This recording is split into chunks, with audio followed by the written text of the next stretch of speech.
Jueces sigue la narrativa de Josué, ¿verdad? Aquellos que lo leyeron se habrán dado cuenta claramente de eso. De hecho, comienza narrándonos la muerte de Josué. Ahora, el libro de Jueces nos presenta lo que podríamos llamar un giro argumental, lo que los guionistas de cine llaman plot shift o swift, no me acuerdo cómo lo dicen. Twist, plot twist, ¿no? Bien, ¿qué es eso? Es, vos creés que va a terminar de una forma o que el argumento viene de una forma y de repente, tácate, te dan la vuelta. Pasa con algunas películas, ¿no? Parece que termina todo bien y de repente al final ocurre algo ahí y bueno, da lugar para la 2, ¿no? Claramente, películas como Terminator, Alien, siempre pasa algo al final y bueno, parece que abren lugar a seguir ganando plata, pero aquello que parecía que iba a terminar bien, de repente parece que va a ir todo mal. Y eso pasa con Josué, porque Josué parece que el pacto con Abraham ya se está por cumplir. 2/3 del pacto ya están prácticamente cumplidos. Hay pueblo, hay descendencia, hay tierra, que es la tierra de Canaán, y parece que simplemente falta ese descanso ya por estar en la tierra, que es la situación final que vemos en el libro, la paz, el descanso, la estabilidad, en una tierra dada por Dios, con un pueblo dado por Dios. Y parece que va a venir la bendición universal, la tercera parte de la promesa. Y todos felices y comieron perdices. Pero Josué nos plantea que eso no es así, no pasa, y el pueblo, en vez de seguir avanzando en la obtención de ese pacto, empieza a retroceder. Eso es lo que ocurre en el libro de Jueces. Eso se nos presenta en el libro de Jueces. Y se nos presenta de este modo por un objetivo particular que ahora vamos a ver en unos minutitos. Pero lo que parece, al leer el libro de Jueces, la sensación que nos da es que la meta, que parecía estar ahí nomás cerquita, cada vez está más distante. Cada vez le van corriendo más la zanahoria al conejo. Entonces vamos a meternos ya de lleno con las preguntas que guían nuestras clases. Y en cierto sentido el libro de Jueces es bastante sencillo, a pesar de que contiene un montón de relatos, a pesar de que contiene un montón de historias y un montón de cosas sobre las cuales podríamos hablar, todas esas cosas apuntan a una misma cuestión central, a una misma temática central. Y eso hace que sea relativamente sencillo entenderlo, sin marearnos y sin enfocarnos demasiado en algunos detalles que afectan un poquito nuestra sensibilidad moderna, que nos resultan un tanto impresionantes y en algunos relatos con cosas que quizás no entendemos cabalmente porque están muy embebidos de cuestiones culturales. Finalmente el mensaje central está bastante claro y es bastante evidente. Empezamos a hablar entonces acerca del contexto y ahí tenemos que distinguir lo que es el contexto de escritura del contexto literario. Son cosas distintas. Una cosa es el contexto en el cual se escribió una obra y otra cosa es el contexto al cual alude o en el cual está enmarcado el relato. Por ejemplo, si hoy en día alguien escribiera una novela histórica o un libro de historia sobre la época medieval, el contexto de escritura sería hoy en día, la actualidad. El contexto literario sería aquella época medieval o la época sobre la cual se está escribiendo. Muchas veces estos dos contextos coinciden.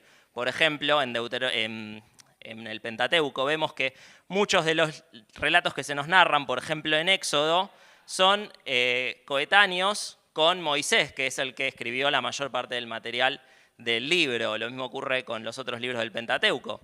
Sin embargo, en Génesis no se da eso, porque está escribiendo acerca de cuestiones pasadas.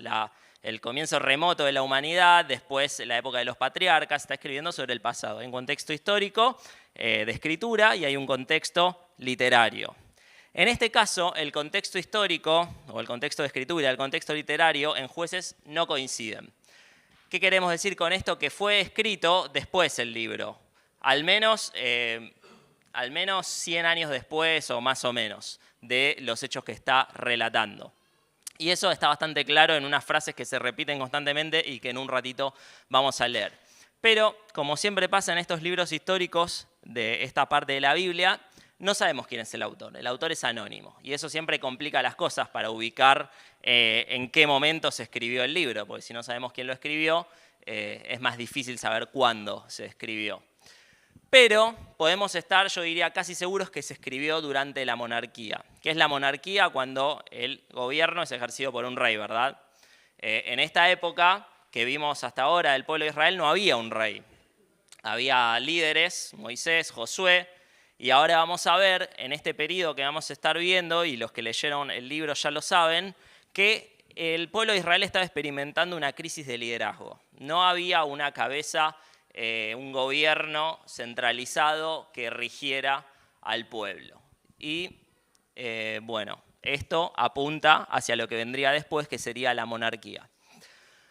La pregunta es, ¿en qué momento de la etapa monárquica de Israel se escribió el libro? Porque ustedes saben, el primer rey que viene en Israel a reinar, elegido por Dios, es Saúl, después viene David, después viene Salomón, y después de Salomón se ocurre un cisma en el reino de Israel, y se divide en dos reinos, un reino al sur y un reino al norte. El reino del sur se conoce como Judá, el reino del norte se conoce como Israel.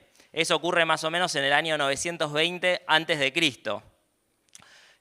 Algún tiempito después, más o menos un siglo después, más o menos, el reino del norte es conquistado por Asiria.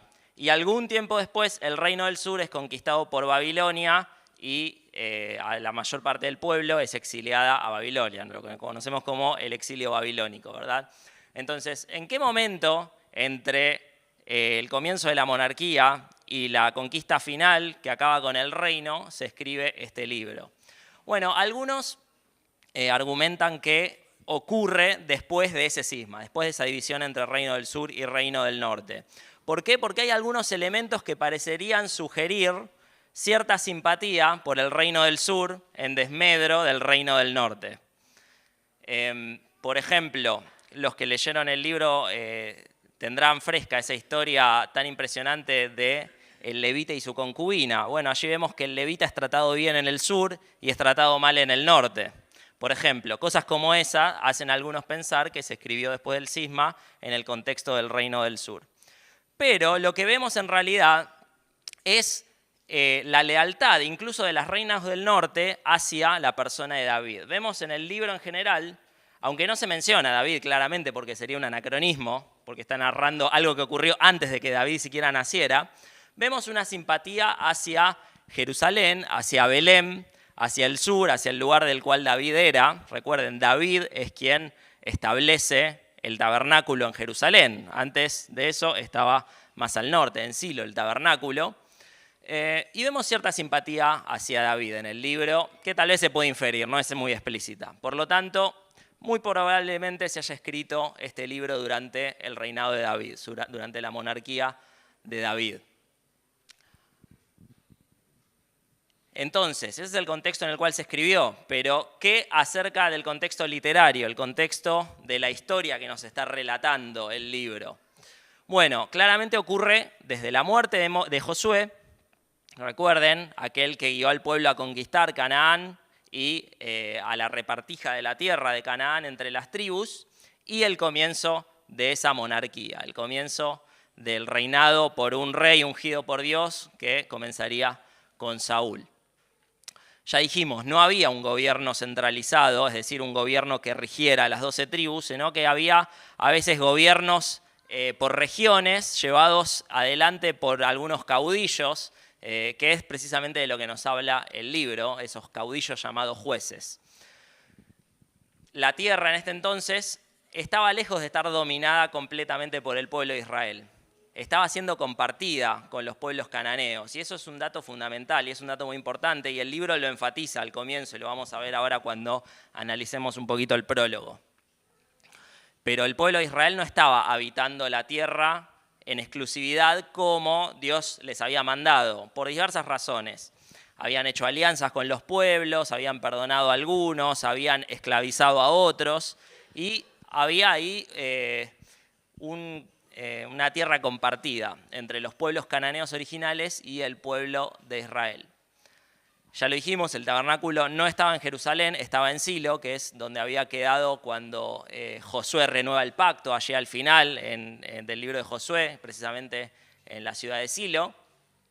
Y el clima que se vivía en esta época, entre la muerte de Josué y el comienzo de la monarquía, era un clima de agitación social, de agitación religiosa, incluso de problemas económicos que se debían a la opresión de los pueblos extranjeros, que a veces saqueaban las cosechas del pueblo de Israel.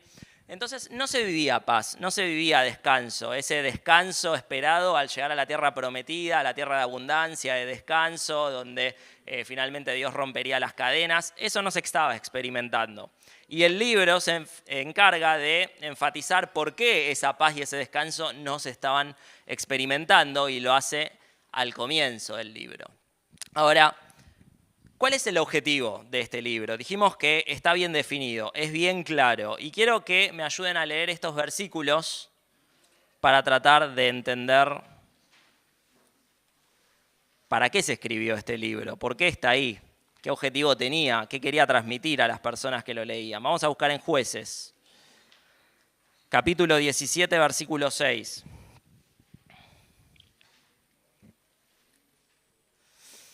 Jueces 17:6 dice: en aquellos días no había rey en Israel. Cada uno hacía lo que bien le parecía. Den vuelta a la página, 18:1. En aquellos días no había rey en Israel. 19:1, la página siguiente. En aquellos días, cuando no había rey en Israel, y luego sigue con la narración. Y finalmente 21:25.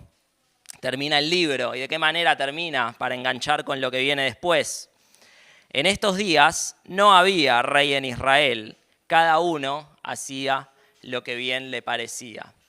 El libro nos presenta una situación que dista bastante de ser la ideal. Y la conclusión a la que llega al ver esa situación terrible es que no había un rey. Lo que nos está sugiriendo es la necesidad de que haya un rey. La necesidad de que viniera un rey que gobierne de manera justa, de manera equitativa, ecuánime, soberana, con mano poderosa sobre la injusticia, para que finalmente llegue ese descanso tan anhelado. Por lo tanto, ¿cuál es el objetivo de Jueces? Demostrar la necesidad de un rey. Demostrar la necesidad de un rey. Se nos muestra constantemente un pueblo que es acéfalo, que no tiene cabeza, que no tiene liderazgo eficaz, y eso nos muestra el relato, deriva en anarquía, deriva en pecado, deriva en idolatría, deriva en un montón de cosas malas, en inmoralidad. Por lo tanto, decíamos que cuando termina Josué parece que la promesa se va a consumar, se va a cumplir. El pacto con Abraham finalmente está del otro lado de la puerta, allí, para que simplemente el pueblo lo tome.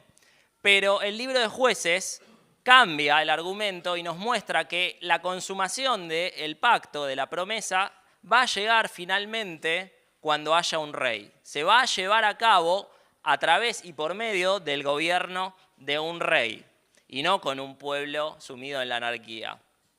Y esto prepara la narración para el libro de Samuel.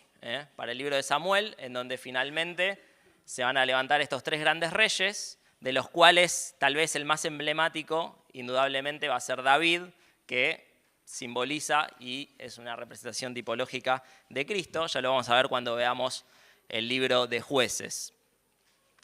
Pero se enfatiza, y hablamos de que este libro se escribió en la monarquía precisamente por eso. Habla en tiempo pasado, en aquellos días no había rey en Israel, lo cual sugiere que al momento de escribirse el libro sí había rey en Israel. Y se vivía una situación completamente distinta. Está diciendo, bueno, esta paz que ustedes están viviendo ahora, este descanso momentáneo que están viviendo ahora, esta tranquilidad y estabilidad, no fue siempre así. Había una época en la cual no había rey y se vivía de una manera completamente distinta. Entonces, el objetivo de Jueces es demostrar la necesidad de un rey para la consumación de la promesa de Dios. ¿Y cuál es el contenido? Y acá quizás es donde ocupemos más tiempo. Hay muchísimo contenido y muy interesante. Fundamentalmente, el libro tiene tres secciones. Un prólogo, una narración central, que son las narraciones de los jueces, y un epílogo, es decir, lo que está al final, una conclusión, que nos lleva precisamente a ver esta realidad de la necesidad de un rey en Israel. Precisamente los 4 pasajes que leímos donde se enfatiza no había rey en Israel y cada uno hacía lo que le parecía, están contenidos dentro de ese epílogo. Vamos a ver un poquito cada una de estas secciones. Primero, se comienza narrando la muerte de Josué en el prólogo, se recapitula esa muerte y cómo continúa la conquista, si es que podemos llamarla conquista, porque vemos ahí que se dan una serie de alianzas y demás. Y eso está bastante explícito en el capítulo 2, versículos 1 al 5,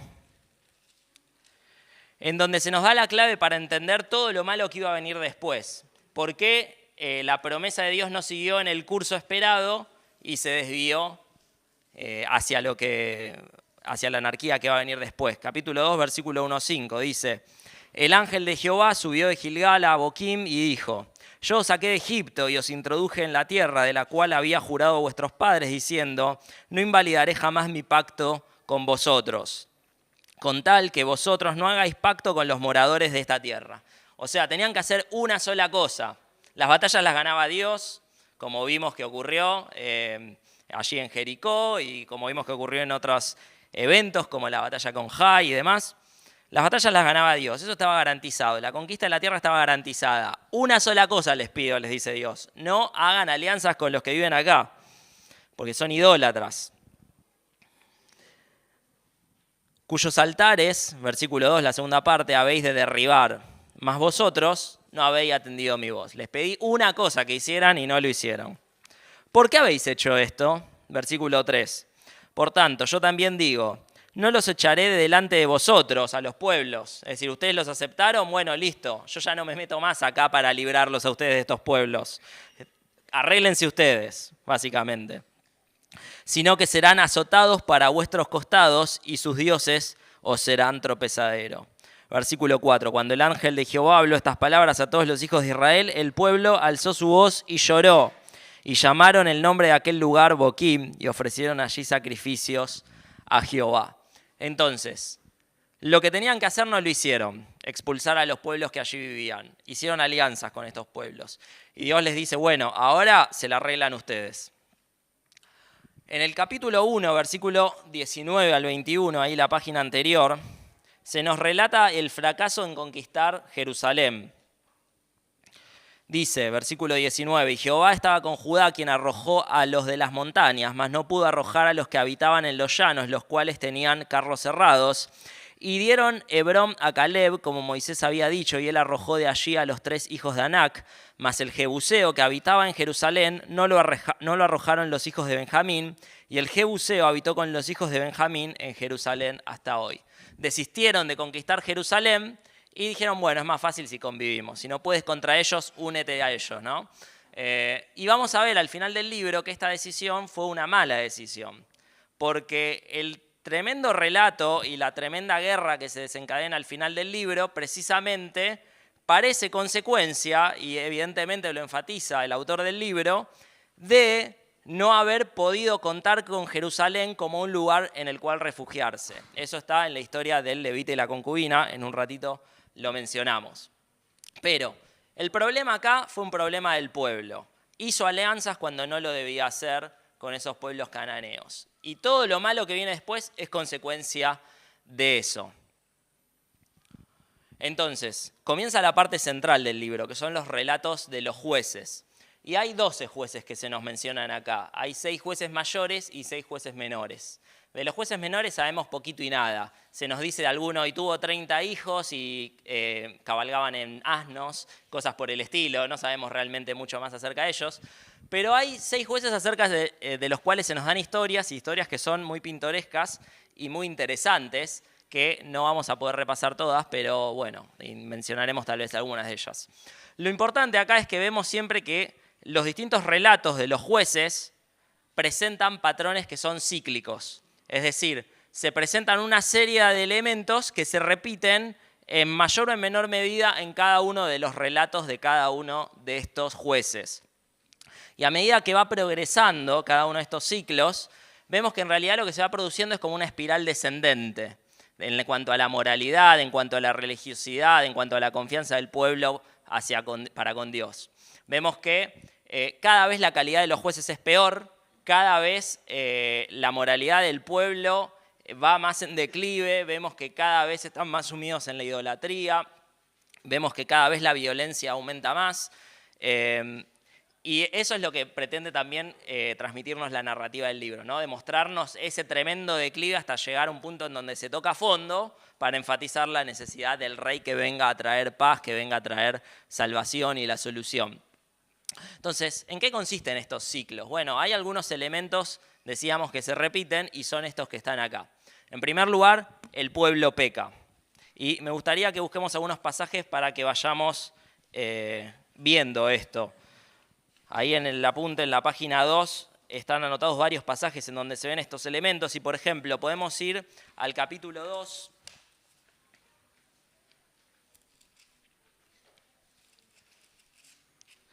Capítulo 2, versículo 11. Dice: Después los hijos de Israel hicieron lo malo ante los ojos de Jehová y sirvieron a los Baales, es decir, a los ídolos, ¿verdad? Capítulo 3, versículo 7. Hicieron pues los hijos de Israel lo malo ante los ojos de Jehová y olvidaron a Jehová su Dios y sirvieron a los Baales y a las imágenes de acera. Capítulo 4, versículo 1. Después de la muerte de Adod, los hijos de Israel volvieron a hacer lo malo ante los ojos de Jehová. Capítulo 6, una página adelante, versículo 1. Los hijos de Israel hicieron lo malo ante los ojos de Jehová y Jehová los entregó en manos de Madián por 7 años. Capítulo 10, versículo 6. Pero los hijos de Israel volvieron a hacer lo malo ante los ojos de Jehová y sirvieron a los Baales y a Astarot, a los dioses de Siria, a los dioses de Sidón, a los dioses de Moab, a los dioses de los hijos de Amón y a los dioses de los filisteos, y dejaron a Jehová y no le sirvieron. Precisamente por esto era que Dios no quería que hagan alianzas con los pueblos cananeos, porque terminaron contaminándose de la idolatría de estos pueblos. Bueno, y así hay más ejemplos. Pero se ve la idea, siempre los ciclos, los relatos comienzan con el pueblo pecando. El pueblo hace lo malo, eso malo que hacen siempre tiene que ver con vincularse con dioses extranjeros, con dioses falsos, con ídolos. Y vemos que ese pecado produce la ira de Dios, que es el segundo elemento. Y leímos esto en varios de estos pasajes, hay otros ejemplos también, pero creo que los que leímos queda bastante claro. Dios se aira, se enoja por ese pecado y ¿qué hace? Los vuelve a dejar librados a su suerte, que los pueblos extranjeros los opriman, que hagan lo que quisieran con ellos. Un ejemplo más de que el pecado trae consecuencias, ¿verdad? El pecado siempre trae consecuencias. El tercer elemento es que el pueblo, estando en esa situación de opresión, en esa situación difícil, en esa situación de esclavitud del pueblo extranjero, se acuerda de Dios y se acuerda de que Dios les había prometido descanso y que ese descanso lo tenían al alcance de su mano si no hubieran arruinado las cosas tomando malas decisiones. Entonces claman a Dios por liberación. Una que es una constante, ¿verdad? En el Pentateuco, lo vimos incluso en otros libros durante el desierto y demás. El pueblo clama a Dios por liberación de ese castigo de su pecado. Y Dios responde a este pedido de liberación de parte del pueblo. Por ejemplo, capítulo 3, versículo 9. Entonces clamaron los hijos de Israel a Jehová, y Jehová levantó un libertador a los hijos de Israel y los libró.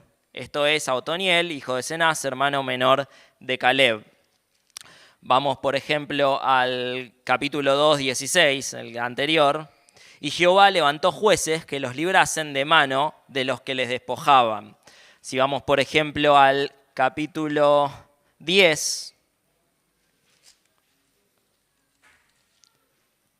versículo 1. Después de Abimelech se levantó para librar a Israel Tolá, hijo de Fuá, hijo de Dodo, varón de Isaacar, el cual habitaba en Samir, en el monte de Efraín. Y si vamos al versículo 12, de los de Sidón, de Amalek y de Maón, y clamando a mí, no os libré de sus manos, vemos claramente cómo la liberación de Dios vino allí. Entonces, el pueblo peca, es castigado mediante la opresión extranjera, clama a Dios y Dios provee un libertador para que los libre de ese castigo. Vemos constantemente que estos personajes que Dios levanta, estos libertadores, que son los jueces, y acá hacemos un pequeño comentario, una salvedad. No eran jueces en el sentido forense, es decir, judicial, legal, un tipo que venían y le planteaban una problemática y dicen, no, él tiene razón, fallo a favor de él. No, eran más que nada caudillos militares. ¿Por qué se les dice jueces? Vaya uno a saber. Pero eran caudillos militares que guiaban al pueblo, al ejército del pueblo, a luchar contra los enemigos para precisamente que el pueblo sea emancipado de la opresión. Pero bueno, vemos que estos jueces son empoderados por el Espíritu Santo. No se utiliza la expresión Espíritu Santo en el Antiguo Testamento, pero sí se habla del Espíritu de Jehová, el Espíritu del Señor, el Espíritu de Dios. Entonces, eso vemos que se da en el Antiguo Testamento en algunas personas particulares de importancia. En el Nuevo Testamento se nos enseña que el Espíritu Santo habita o empodera a ¿quién?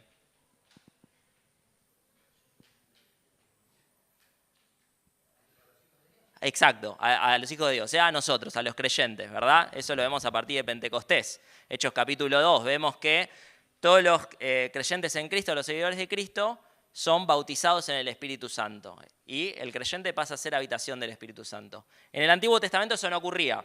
Eso no ocurría en el Antiguo Testamento.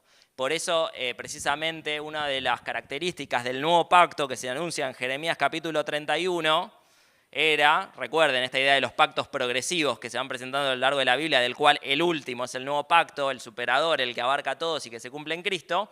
Bueno, una de las características principales de ese nuevo pacto era que Dios derramaría su espíritu sobre todos sus hijos, sobre todo su pueblo. Bueno, eso no ocurría en el Antiguo Testamento. Algunas personas eran ungidas por el Espíritu Santo. Fundamentalmente las personas que también simbólicamente eran ungidas con aceite, que eran los reyes, los sacerdotes y, ¿quién más? Los profetas.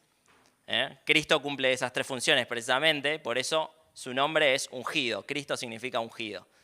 Más allá de eso, en el libro de Jueces vemos que no estaba esa práctica vigente, pero vemos que hay algunos líderes del pueblo que reciben al Espíritu Santo. Y el Espíritu Santo viene y a veces se va. Lo vamos a ver en el caso de Sansón. Cuando Sansón empezó a hacer lo malo, el Espíritu lo dejó. Lo vemos en el caso de Saúl. En determinado momento, el ungido de Dios, el rey de Israel, es abandonado por el Espíritu Santo. Y vemos que el favor de Dios empieza a inclinar hacia David. Bueno, estos jueces siempre se nos muestra que son empoderados por el Espíritu Santo. Reciben el Espíritu Santo y eso es lo que les da la capacidad de liberar al pueblo. Y la enseñanza es bastante evidente, me parece a mí. No lo hacían por sus propios méritos, por sus propias fuerzas, sino por el Espíritu de Dios obrando en ellos. Ellos no habrían podido hacerlo. Simplemente Dios los eligió. Vaya uno a saber por qué, porque no tenían nada especial, nada mejor que los otros. Los elige, les otorga el Espíritu Santo y es ahí que ellos pueden hacer una obra para su gloria. Y finalmente, estos ciclos culminan con el sometimiento de los enemigos, con un periodo de paz que dura a veces algunas décadas, y luego el pueblo se vuelve a olvidar de la liberación que Dios les había otorgado, de lo mal que le habían pasado cuando se habían alejado, y vuelven a pecar. Ya lo vimos en varios versículos, los ciclos se repiten constantemente, y cada vez vuelven a pecar de peor manera y cada vez las consecuencias son más terribles. Entonces, vemos esta secuencia repetitiva, ¿no? De pecado, de opresión y de liberación que se repite a lo largo de todo el libro. Ahora, los jueces menores dijimos no sabemos realmente casi nada de ellos, pero estos personajes son realmente muy atractivos y muy interesantes y quizás podemos hacer una pequeña mención, no vamos a leer los relatos porque estaríamos toda la mañana, pero hacemos una pequeña mención. En primer lugar se muestra a Otoniel, que es un libertador ejemplar, es posiblemente el de mayor aptitud moral, mayor valentía de todo el libro. Y a partir de Otoniel empiezan a ser cada vez un poquitito peores en distintos aspectos. Se nos presenta en segundo lugar a un juez que se llama Ahod, y la historia de Ahod me encanta porque no sé si vieron Misión Imposible alguna vez o algún tipo de esas películas en donde un agente recontraentrenado tiene que entrar a un lugar al cual es imposible entrar, realizar una misión que es imposible realizar, escapar, que es aún más difícil que haber entrado y realizar la misión, y tratar de sobrevivir. Bueno, Ahod hace todo eso. Ahod se inmiscuye de una manera un tanto escondida o con una coartada en el palacio del rey de Moab, del rey enemigo, lleva un regalo, engatusa al rey para que lo lleve en privado, le dice te tengo que decir algo, y le da la sensación de que le tiene que decir algo realmente importante y secreto. el rey hace que todos salgan y se queda con él solo, y cuando se queda con él solo, se le acerca, vení, te tengo que decir en el oído algo que me dijo Dios. Y ahí, sácate. Le clava un puñal y se lo entierra bien adentro, dice la palabra. ¿Qué hace? No escapa por la puerta, porque afuera estaban los guardias. Hubiera sido un tonto si hubiera hecho eso, hubiera sido su condena de muerte. Cierra la puerta con llave, se escapa. Reina Valera dice por el corredor, Nueva Versión Internacional dice por la ventana. A veces es difícil traducir algunas palabras. La cuestión es que se escapa sin ser visto. Pasa mucho tiempo, los guardias están afuera y dicen, bueno, debe estar en el baño, literalmente dicen eso. Debe estar en el baño el rey, no lo molestemos. Esperan un tiempo más, entran porque no salía y ahí ven lo que había ocurrido, pero Ahod ya estaba bastante lejos. Me encanta esa historia y habla de un juez que era sumamente valiente porque hay que meterse en el palacio del rey enemigo. Después tenemos a Débora y lo más característico de Débora es que es mujer, ¿verdad? Entre tantos hombres, Débora es la única mujer y parece demostrar la historia de Débora la decadencia del liderazgo masculino en el pueblo de Israel. Vemos allí que no había quien se hiciera cargo, por así decirlo, de la liberación del pueblo y una mujer asume ese rol.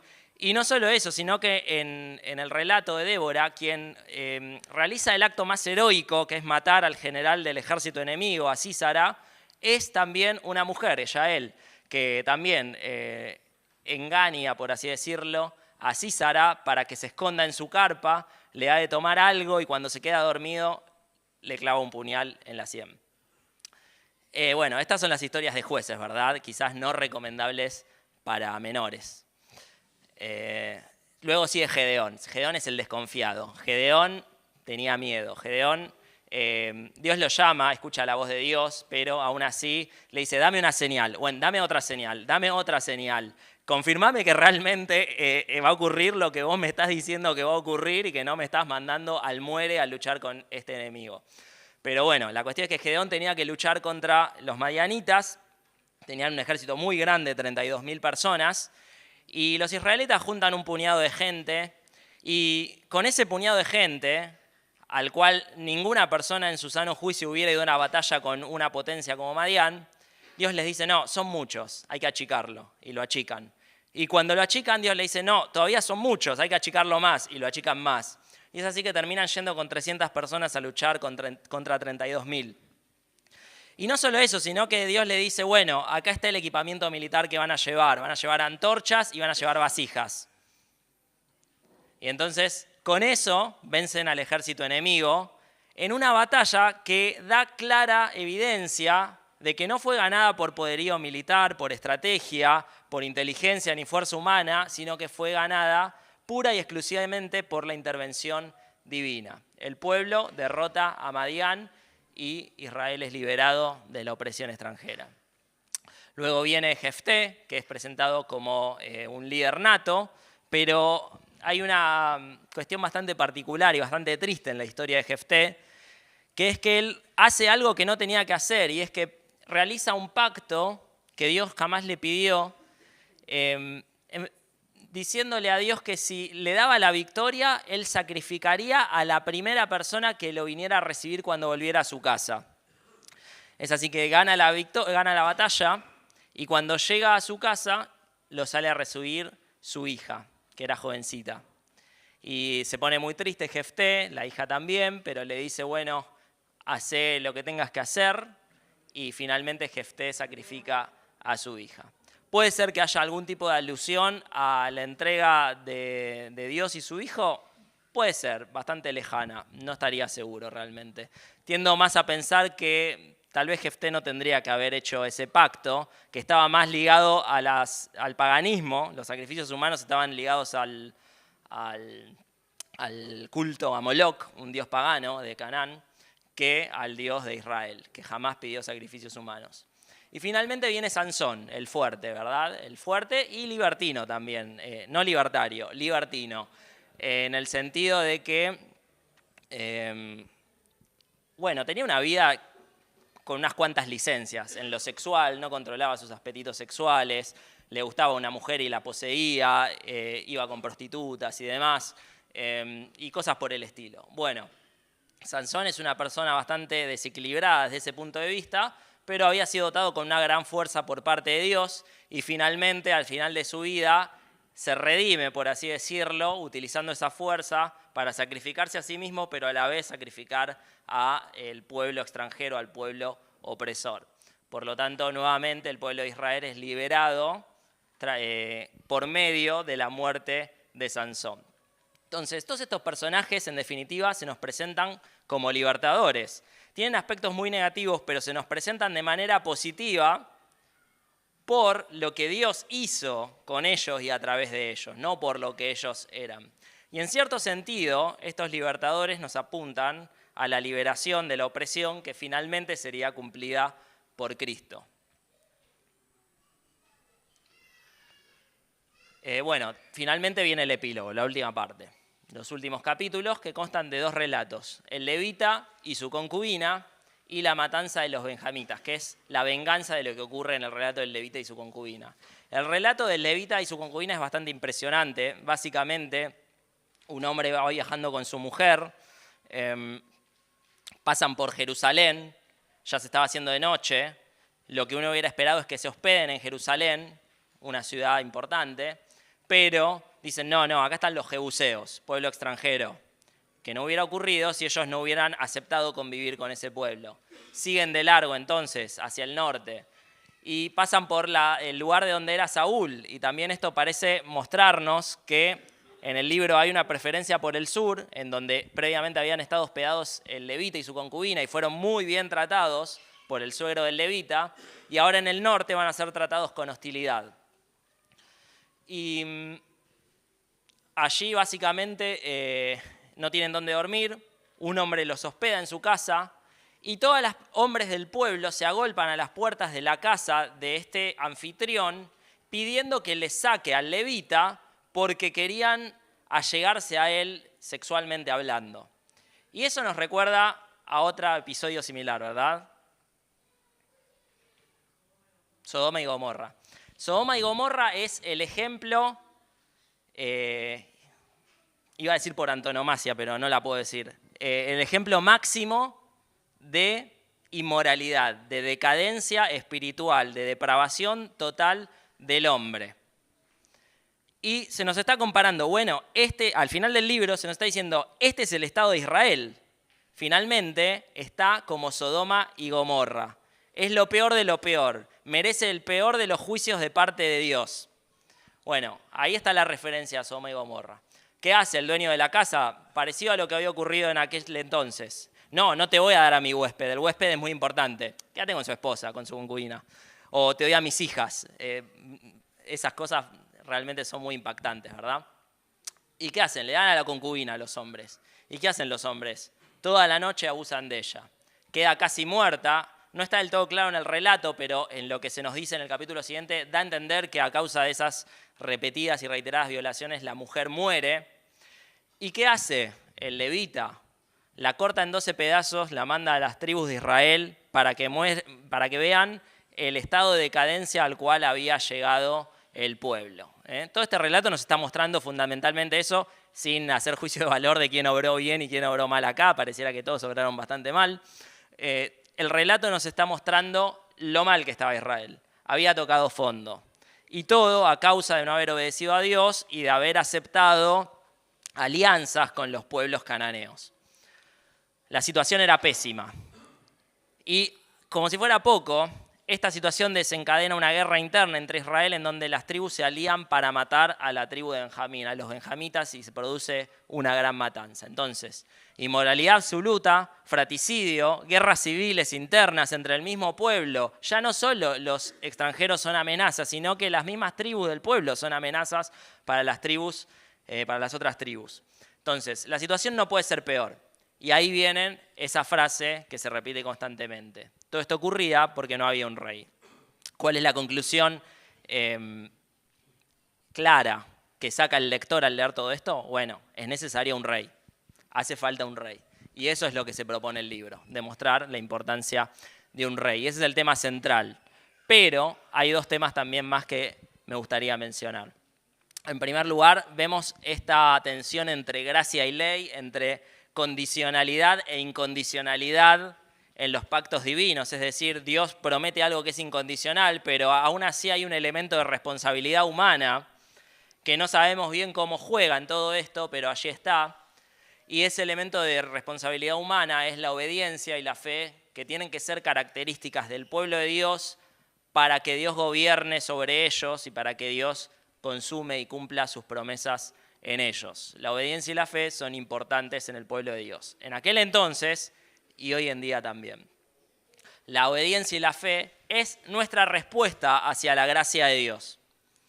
Somos salvos por gracia y a causa de esa gracia y de esa misericordia y de ese amor que Dios nos mostró, somos obedientes a Él y vivimos por medio de la fe. Hay otro tema que es importante y es que vemos esta idea de la salvación por medio de un ungido. Lo mencionamos. Estos jueces eran ungidos por Dios, eran embebidos por el Espíritu Santo y podían liberar al pueblo del pecado, de la opresión, del castigo. Y Cristo es el ungido por excelencia. En Cristo habitaba el Espíritu Santo. Cuando Él se levanta en Lucas capítulo 4 en la sinagoga y cita una profecía del Antiguo Testamento, dice: el Espíritu de Dios está sobre mí para liberar a los cautivos, para sanar a los enfermos, etc. Cristo es el ungido por excelencia. Decíamos, de los tres roles que vemos en el Antiguo Testamento, que las personas eran ungidas para que el Espíritu Santo habite en ellas, profeta, sacerdote y rey, Cristo cumplió los tres y sigue cumpliendo los tres en la actualidad. Cristo es, por lo tanto, el Salvador definitivo. Y como en todos los lugares y relatos bíblicos que vemos que hay una redención, una liberación, una salvación, claramente nos está apuntando a la persona de Cristo. En aquel entonces la salvación era momentánea, no era suficiente, era de hecho un tanto deficiente, pero en Cristo eso se cumple cabalmente y su salvación es definitiva y su salvación finalmente se consume es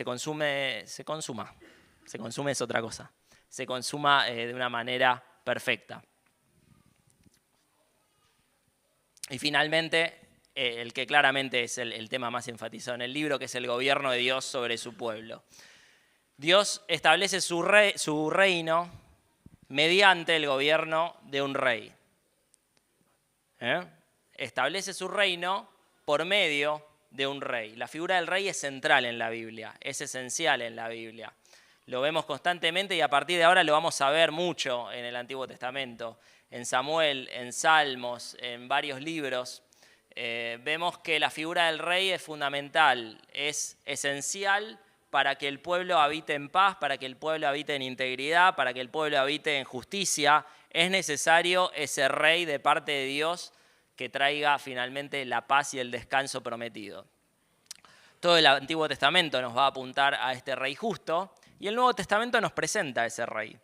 Ustedes piensen a los judíos de la época de Jesús, del primer siglo, esperando a este rey que era evidente en las profecías del Antiguo Testamento. Y Jesús una y otra vez es presentado como ese rey. En la entrada triunfal, por ejemplo, a Jerusalén es recibido como ese rey Mesías que vendría a traer la salvación, el descanso, la paz. Lo vemos constantemente en el Nuevo Testamento. Y finalmente llegamos al fin del Nuevo Testamento, que es el libro de Apocalipsis, y vemos que ese rey que se profetizaba ya como entronizado en muchos salmos, es entronizado, está en el trono rigiendo a todo el universo. Por lo tanto, el reino de Dios, el reino universal de Dios se establece por medio de un rey y ese rey es Jesucristo. Y Jueces nos demuestra lo terrible que es que no haya un rey justo.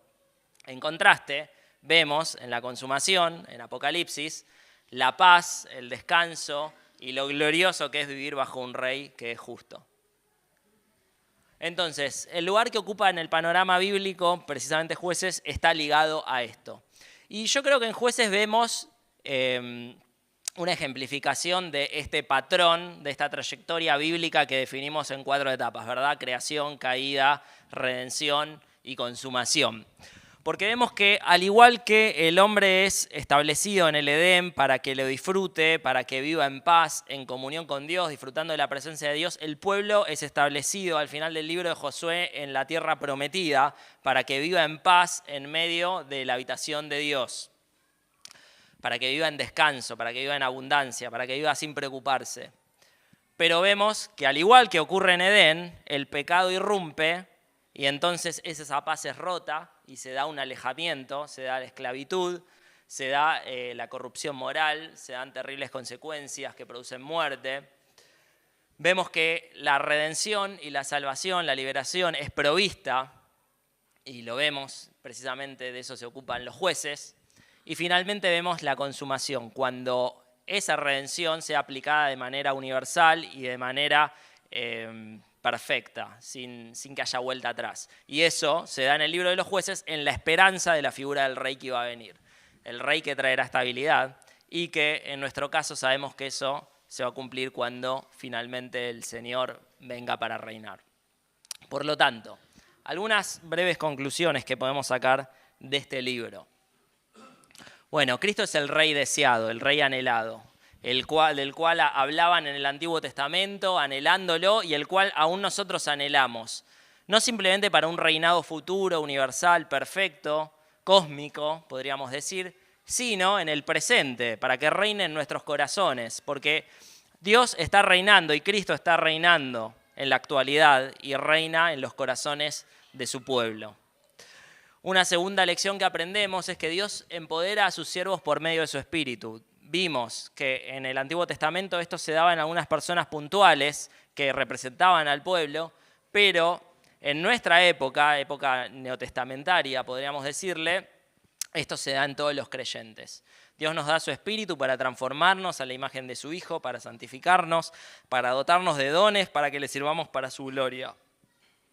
Y toda cosa positiva que podamos lograr en nuestra vida es resultado no de nuestros méritos personales, sino del obrar del Espíritu Santo en nuestra vida. Y debe ser no para la gloria personal, sino para la gloria de Dios.